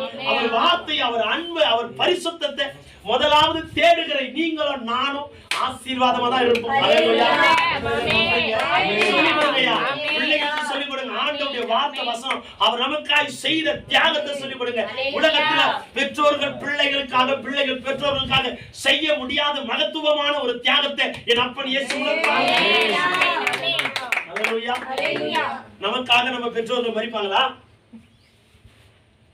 பிள்ளைக்காக நாம மரிப்போமா? ஆண்டவராகிய இயேசு கிறிஸ்து நமக்காக நிந்தித்தாங்க, கல்லுல அடிச்சாங்க, காரி துப்புனாங்க, கண்ணத்துல அரைஞ்சாங்க, சாட்டையினால் அடிச்சு தன்னுடைய சதையை கிழிச்சாங்க. ஆனாலும் ஒரு வார்த்தை பேசுற காரணம் என்ன? என் பிள்ளை மீட்கப்படலையா, பிசாசின் கையில் இருந்து மீட்கப்படணும், பாவ உலகத்தில் இருந்து மீட்கப்படணும், அக்கிரம வாழ்க்கையில இருந்து என் பிள்ளை மீண்டு வரணும், நான் சாவேன். ஒரு நாள் ஒரு முறை ஆண்டவருக்கும் பிசாசுக்கும் ஒரு போராட்டம். பிசாசுக்கும் ஆண்டவருக்கும் போராட்டம் வரும்போது அப்போ ஒரு நாள் ஆண்டவர் பிசாசு கேட்கிறாரு, ஏன்பா என் பிள்ளைகளை இப்படி கொடுமைப்படுத்துற, ஏன் என் பிள்ளைகளை இப்படி வேதனைப்படுத்துற, என் பிள்ளைகளை தயவா விட்டுடு. உன் பிள்ளைகளை நான் விட்டுடணுமா? உன் பிள்ளைகளை என்னால விட முடியாதுன்னு பிசாசு சொல்றான். ஆண்டவர் சொல்றாரு, இல்ல என் பிள்ளையை நீ விட்டுதான் ஆகணும், என்னால விட முடியாது. சரி, என் பிள்ளைகளை என்ன செய்ய நினைக்கிற, உன் பிள்ளைகளுக்காக ஏன் இப்படி போராடுற, அவர்கள் யார் தெரியுமா அப்படின்னு பிசாசு சொல்றான். ஏன் என் பிள்ளைகளை குறை சொல்ற? உனக்கு தெரியாது, அவர்கள் உன்னை காட்டி கொடுத்தவங்க, கண்ணத்துல அரைஞ்சவங்க, காரி துப்புனவங்க. நீ மறுபடியும் அவனை மீட்டெடுக்கணும்னு நினைச்சினா உன்னை மறுதளிப்பான், உன்னை காட்டி கொடுப்பான், சிலுவையில மறுபடியும் அறைவான். அவன் வேணாம், அவனை வச்சு நீ என்னையா பண்ண போற? வேணாம்.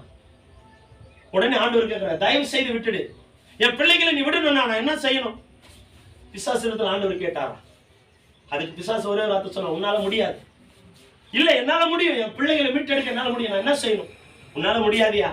இல்ல என்னால முடியும். உடனே பிசாசு சொல்ற, ஒண்ணுமே செய்யணும், ரெண்டு காரியத்தை மாத்திரச்சு, ஒண்ணு உன் ரத்தம், ரெண்டாவது உன் ஜீவன். தர முடியுமா? உடனே ஆண்டவர் மறுத்து பேசுவான், ரத்தத்தையும் ஜீவனையும் நீ எடுத்துக்கொண்டு என் பிள்ளைகளை விடுதலை. அல்லேலூயா. நமக்காக ரத்தத்தையும் ஜீவனையும் தந்த ஒரே ஒரு பரிசுத்த ஆவியானவர் இயேசு கிறிஸ்து தான். அல்லேலூயா. நீங்க நானும் சாதாரணமா இந்த உலகத்திற்கு வந்துடல ஐயா, பிசாசின் பிடியில் இருந்து பிடிங்கி எடுத்து இன்னைக்கு ஜீவனோட அல்லேலூயா. அல்லேலூயா. கடன் பிரச்சனை நீயே நானும் சாகலையா, போராட்டத்துல நீயே நானும் மரிக்கல. காரணம் என்ன? அவர் நமக்காய் ரத்தத்தை சிந்தி மீட்டெடுத்ததனாலதான். கடன்ல உயிரை மாய்த்து கொண்ட அநேக மனுஷனுக்கு மத்தியில அநேக கடன் இருந்தால் இனி வரைக்கும் ஜீவனோடு இருக்கிற காரணம் அவர் நம்ம மேல் வைத்த கிருபை, நமக்காய் சிந்தின ரத்தம். ஆமென். அந்த தெய்வத்தை பற்றி சொல்லிக் கொடுங்க, அந்த இயேசுவை பற்றி சொல்லிக் கொடுங்க. இயேசு என்பவர் யாருன்னு இன்னைக்கு அநேக பிள்ளைகளை கேட்ட சொல்லணும். உண்மையா சொல்லட்டுமா? நம்ம ஆவிக்குரிய வாழ்க்கையில இருக்கிறோம், நம்ம பிள்ளைகளுக்கு ஜெபிக்க தெரியலனா, உண்மையா நம்ம ஆண்டவரை அதிகமா நேசிக்கலனா, நம்ம பிள்ளைகளுக்கு பைபிள் படிக்க தெரியலனா, ஆண்டவரை பற்றி நம்ம சொல்லிக் கொடுக்கலன்னு அர்த்தம். கடமைக்கு ஆலயத்துக்கு வருகிறவர்கள் நாம் அல்ல, அவருடைய ரத்தத்தினால் கழுவப்பட்டவர்கள், சாட்சியா நிற்கிறவர்கள். ஆண்டவருடைய சாட்சியா நீங்களும் நானும் இயேசுவின் சாட்சி. நம்மளை பார்த்து மற்றவர்கள் கற்றுக்கொள்ள வேண்டுமே தவிர நம்மளை பார்த்து மற்றவர்கள் விலகி போயிடவே கூடாது. இவன் வாழ்க்கை போல நீயும் இன்னைக்கு அநேக கிறிஸ்தவர்களாய் மாறுவதற்கு காரணம் இயேசுவின் அன்புதானமா? இயேசுவின் அன்புதான உங்களை மாத்துச்சு. காரணம் வேற என்னையா? இயேசுவின் அன்பை தவிர இந்த உலகத்துல உன்னையும் என்னையும் மாற்றுவதற்கு வேற எதுவுமே இல்லையா. சேற்றில் இருந்து எடுத்து தூக்கி கழுவி இன்னைக்கு அழகா வச்சிருக்கிறார், அழகா வச்சிருக்கிறார்.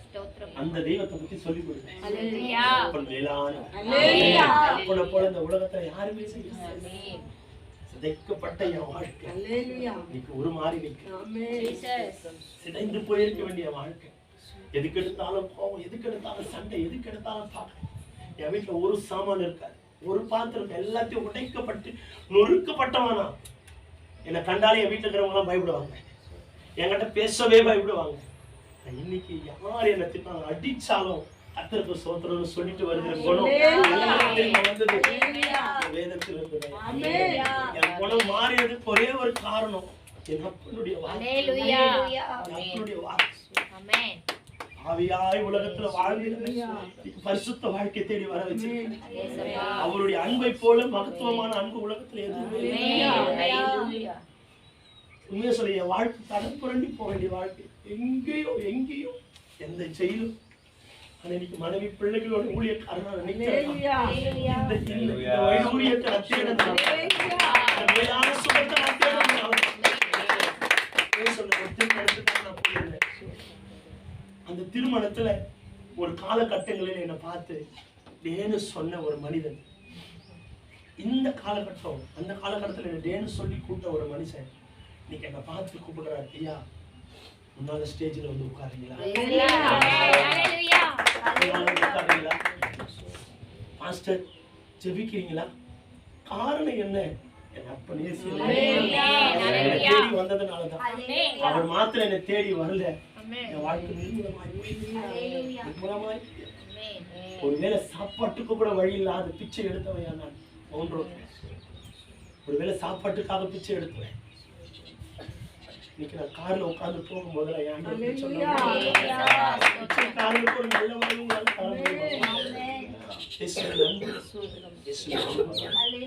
நல்ல ஒரு நல்ல வாழ்வு கிடைக்கும். ஷாப்ல வேலை செஞ்சு என்ன ஒரு பாவ சேற்றில இருந்த என்ன தூக்கி எடுத்து ஊழியக்காரனா நிக்க வச்சது காரணம் என்ன?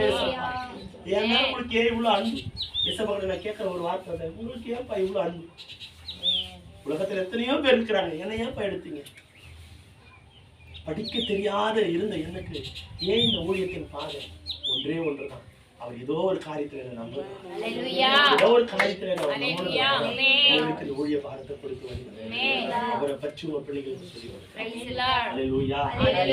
மேலானவர், அவரை போல இந்த உலகத்துல யாருமே இல்லை. ஏறி தன்னுடைய பிள்ளைகளுக்கு அதை சொல்லிக் கொடுக்கிறது கண்டு கொள்ளாமல் இருந்ததுனால அவர் பிள்ளைகளுடைய வாழ்க்கையே முடிந்து போனது. பிள்ளைகளும் வாழல, இவனும் வாழல. நம்ம வாழணும்னா கண்டிக்க வேண்டிய நேரத்துல கண்டிக்கணும், சிக்ஷிக்க வேண்டிய நேரத்துல சிக்ஷிக்கணும். சிக்ஷை என்பது தண்டனை செய்வது. தண்டனைன்னா அடிச்சுதான் திருத்துவது இல்லை, வார்த்தையினால சொல்லிக் கொடுப்பது. பயிற்சி செய்வது. சிக்ஷை என்றால் தண்டனை செய்வது, பயிற்சி செய்வது. இந்த காரியத்தை பிள்ளைகளுக்கு நம்ம சொல்லிக் கொடுக்கணும், ஒவ்வொரு நாளும் சொல்லிக் கொடுக்கணும். இதை நீங்க சொல்லிக் கொடுக்க மறந்தீங்க அப்படின்னா இந்த காலம் நம்ம பிள்ளைகளை காப்பாற்றுவதற்கு யாருமே இல்லை. மூன்றாவதாக பிள்ளையானவனை நடத்த வேண்டிய வழியில் அவனை நடத்த வேண்டும். நீதிமொழிகள் 22:6 வாசிங்க, சீக்கிரம் வாசிங்க. நீதிமொழிகள் 22:6.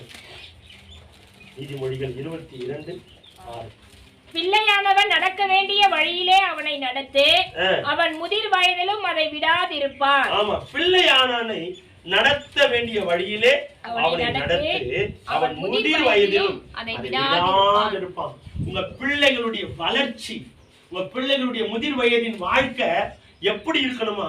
நீங்க இந்த காலகட்டத்துல சிறு வயதுல என்ன சொல்லிக் கொடுக்குறீங்க? ஒரு வார்த்தை பழமொழி சொல்ல மாத்திருக்கீங்க, 5இல் வளையாதது 50 வளையாது. நீங்க என்ன பிள்ளைகளுக்கு என்ன சொல்லிக் கொடுத்து பிள்ளைகளை வளர்க்குறீங்களோ அதுதான் அவன் முதிர் வயதின் வாழ்க்கை. அல்லேலூயா. நான் சாட்சி சொல்வதற்கு காரணம் அன்னைக்கு எனக்கு சொல்லிக் கொடுத்ததுனாலதான். அல்லேலூயா. அன்னைக்கு எனக்கு சொல்லிக் கொடுக்க யாரும் இல்லை அப்படின்னா என் வாழ்க்கை இங்க நிற்காது. ஆமென். அப்ப நமக்கு சொல்லிக் கொடுக்க பெற்றோர்களை கர்த்தர் உண்டாக்கி வைத்திருக்கிறார். பெற்றோர்களாகிய நாம நம்ம பிள்ளைகளுக்கு சொல்லிக் கொடுக்கணும். அதுதான் அவன் முதிர் வயதின் ஆசீர்வாதம். பிள்ளையாண்டானை நடத்த வேண்டிய வழியில எந்த வழியில நடத்தணுமோ அந்த வழியை நம்ம சரியா புரிந்து கொள்ளணும், தெரிஞ்சுக்கணும். நாம தெரிஞ்சாதான் பிள்ளைகளை அந்த வழியில கொண்டு போகணும். ஒரு பிள்ளையும் ஒரு தகப்பனும் ஒரு வழியா நடந்து போயிட்டே இருந்தாங்க. நடந்து போயிட்டே இருக்கும்போது அந்த பிள்ளை அப்பாவுடைய கையை நடந்து பிடிச்சு போயிட்டே இருக்கும்போது திடீர்னு அந்த அப்பாவுடைய கையை அந்த பிள்ளை விட்டுருச்சு. விட்ட உடனே அந்த அப்பா கொஞ்சம் தொலைவு போய், தம்பி ஏன் என் கையை விட்டுட்ட, பார்த்து நடந்து வா, என் கைய விட்டுட்டப்பா பார்த்து நடந்து வா அப்படின்னு சொல்லி தகப்பனார் சொன்ன உடனே பிள்ளை சொல்லணும், முதல்ல நீ பார்த்து போப்பா, முதல்ல நீ பார்த்து போ சொல்லிட்டு, ஏன்பா அப்படி சொல்ற? ஏன்னா நான் நடந்து வர்றதே ஒண்ணு பார்த்தேன், முதல்ல நீ சரியா நடந்து போ, ஏன்னா நீங்க போறதான் நான் பார்த்து நடந்து வரேன். பெற்றோர்களாகிய நாம சரியா நடக்க கற்றுக்கொள்ளணும். தயவு செய்து பெற்றோர்கள் பிள்ளைகளுக்கு முன்பாக தவறான வார்த்தைகளை பேசாதீங்க. பெற்றோர்களாகிய நீங்கள் பிள்ளைகளுக்கு முன்னாக சண்டை போடாதீங்க. கணவன் மனைவிக்கு எப்ப சண்டை வரும் தெரியுமா? பிள்ளைங்க பக்கத்திலேயே இருக்கும்போது தான் சண்டை வரும். தயவு செய்து அந்த குணங்களை நம்ம வளர்க்கவே கூடாது. பிள்ளைகள் அதை பயங்கரமா நோட் பண்றாங்க. இப்ப இருக்கிற பிள்ளைங்களுக்கு எக்ஸ்ட்ராவா பிரெயின் அதிகமா இருக்கு. சின்ன வயசுல பயங்கரமான ஒரு ஆக்டிவிட்டா இருக்கிறாங்க, பயங்கரமான ஒரு சூழ்நிலையில வளர்றாங்க பிள்ளை. அப்ப நாம அந்த பிள்ளைகளுடைய வாழ்க்கையை சரியா அமைத்து கொடுக்கணும், நாம சரியா இருக்கணும். இந்த வேதம் சொல்லி பாருங்க, பிள்ளை ஆண்டானே நடத்த வேண்டிய வழியில அப்படி நடத்தணும்னா முதல்ல நாம சரியா தேர்ந்தெடுக்கணும், நடத்த கற்றுக்கொள்ளணும். நாம சரியான பாதையை சூஸ் பண்ணணும். நம்ம பிள்ளைகளுக்கு சரியானது எதுவும் அதை சொல்லி கொடுக்கணும். சொல்லி கொடுக்கணும்னா முதல்ல நாம கற்றுக்கொள்ளணும். நாம கற்றுக்கொள்ளால் ஒழிய பிள்ளைகளுக்கு சொல்லி தர முடியாது. அவனுக்கு எல்லாமே தெரியுங்க. கடைசியில் அவன் சொல்லுவான், எனக்கு எல்லாம் தெரியும், எனக்கு எல்லாம் தெரியும் சொல்லி கடைசியில் என்னை எங்க கொண்டு வந்து நிறுத்தி இருக்கிற பத்தி. பிள்ளைய இப்பவே பெரியவர்களை போல பேச வைக்க கூடவே கூடாது. பிள்ளைங்க சின்ன பருவம் அந்த சின்ன வயசுக்கு ஏற்ற வார்த்தைகளை சொல்லிக் கொடுக்கும். மதிப்பு மரியாதை கற்றுக் கொடுக்கணும். யாரு வந்தாலும் பிள்ளைய முதல்ல எழுந்து நின்று வணக்கம் சொல்ல வைங்க. வாங்க தண்ணி குடிங்க. என் பேரன் இருக்கான், சந்தோஷோட பையன். யாரு போனாலும் அங்கிள் சாப்பிட்டு போறீங்களா, அங்கிள் கொஞ்ச நேரம் வந்து உட்காந்துட்டு போங்களேன், கொஞ்ச நேரம் வந்து பேசிட்டு போங்களேன், அங்கிள் எங்க வீட்டுல நான் அடைஞ்சிருக்கிறேன், எனக்கு கொஞ்ச நேரம் வெளியே கூட்டு போயிட்டு வரீங்களா. யாருன்னே தெரியாது, அவங்க கிட்ட பேசிட்டு இருப்பார். நம்ம சொல்லி கொடுக்கறது தான். அவங்க அம்மா சொல்லி கொடுப்பாங்க, யாரு வந்தாலும் சாப்பிட்டு போகணும் அப்படின்னு சொல்லணும், யாரு வந்தாலும் உட்காருங்க அப்படின்னு சொல்லணும். அந்த வார்த்தை அவங்க சொல்றதுனால இன்னை வரைக்கும் அந்த பிள்ளை கடைபிடிக்கும். அல்லேலூயா. யார் வந்தாலும் பிள்ளை எழுந்துக்கல. ஒரு வீட்டுக்கு நான் பத்திரிக்கை வைக்க போனேன், அக்காவுடைய வீடு பிரதிஷ்டனி, பத்திரிக்கை வைக்க போனேன். அந்த பிள்ளைய நான் சின்ன வயசுல இருந்து தூக்கி வளர்க்குறேன். பாருங்க, நான் போய் நிக்கிறேன், அந்த பிள்ளைய அப்பா அம்மா இருக்கிறாங்களா அப்படின்னா 10 கால் மேல கால் போட்டு இல்ல. அவன் சொல்றான், இல்ல நான் யாருன்னு தெரியுதா, நான் மாமா அப்பா. அப்படியா, சரி சரி அப்படி உட்காருங்க, அம்மா வருவாங்க. நம்ம எதை சொல்லி கொடுக்கிறோம் பிள்ளைங்களுக்கு? மதிப்பு மரியாதை, இது ரெண்டுமே பிள்ளைங்களுக்கு இருக்கணும். பெரியவங்களை பார்த்தா எழுந்து நிக்கணும், அப்படி உட்காரு அப்படின்னு சொல்லக்கூடாது. நாம உட்கார்ந்து இருக்கிற இடத்தை விட்டு அவங்களுக்கு இடம் கொடுக்கணும். இன்னைக்கு அந்த பிள்ளைகளுக்கு தெரியல. அடுத்தது எனக்கு என் இருதயத்துல ஒரு பெரிய பாரம் என்ன தெரியுமா அம்முக்கு நிறைய சாப்பிடும் போது நிறைய பிள்ளைகளை பாக்குற கால் மேல கால் போட்டு தான் சாப்பிடுறாங்க. சேர்ல உட்காந்து சாப்பிட்டாங்கன்னா கால் மேல கால் போடாம சாப்பிடுறதே இல்லை. அப்பெல்லாம் இந்த சமண கால் போட்டு உட்காந்து சாப்பிடுவாங்க. இன்னைக்கு அந்த உட்கார பழக்கமே இல்லை. ஏன் உட்கார மாட்டேங்கிறாங்க சொல்லுங்க பார்க்கலாம். ஏங்க உட்கார மாட்டேங்க, சப்பலாங்கூழ் போட்டு என் பிள்ளைங்க உட்காரல, பொம்பளை பிள்ளைங்க ஆம்பளை பிள்ளைங்க உட்காரல.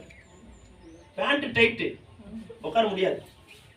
பேண்ட் டைட்டா இருக்கு, உட்காரவே முடியாது, உட்காரவே முடியாது. அந்த சமணங்கால போட்டு உட்கார்ந்து சாப்பிடுற அந்த சுகமே வேற. நாம அப்ப கடைபிடிச்ச, இப்ப நாமளே நம்ம கடைபிடிக்கல. ஆனா நம்ம பிள்ளைங்க அதை ஃபாலோ பண்ணுது. கால் மேல கால் போட்டு உட்காந்து அந்த சாப்பாட்டு கூட மரியாதை இல்லை. அடுத்தது என்ன பண்றாங்கன்னா, அடுத்தது பெரிய பாரம். சாப்பிடும் போது என்ன சாப்பிடுறோன்னு பெரியவங்களுக்கும் தெரியல, சின்னவங்களுக்கும் தெரியல. எங்கிருந்து போன் வரும்னு தெரியாது. சாப்பிடும் போதுதான் போன் வந்துடும். சாப்பிட்டுக்கிட்டே போன் பேசுறது, போனை பார்த்துக்கிட்டே சாப்பிடுறது, என்ன நடக்குதுன்னே தெரியாது. சாப்பாடு வாயில வைக்கிறானா, காதுல வைக்கிறான், காதுல வைக்கிறானா, மூக்குல வைக்கிறான். இன்னைக்கு அப்படிப்பட்ட ஒரு சூழ்நிலை உலகத்துல நடக்குது.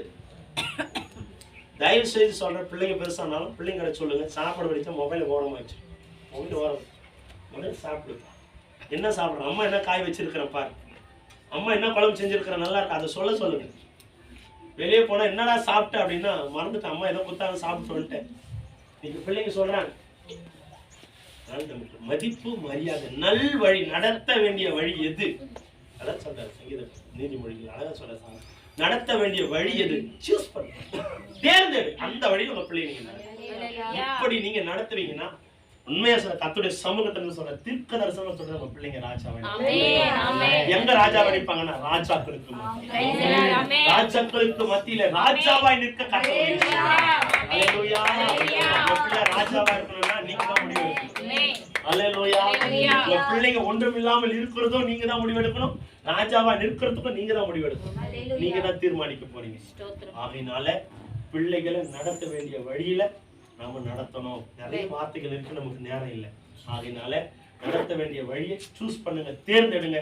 அந்த வழியில பிள்ளைகளை நடத்த கற்றுக்கொள்ளுங்க. கர்த்தர் நம்மை ஆசீர்வதிப்பார்.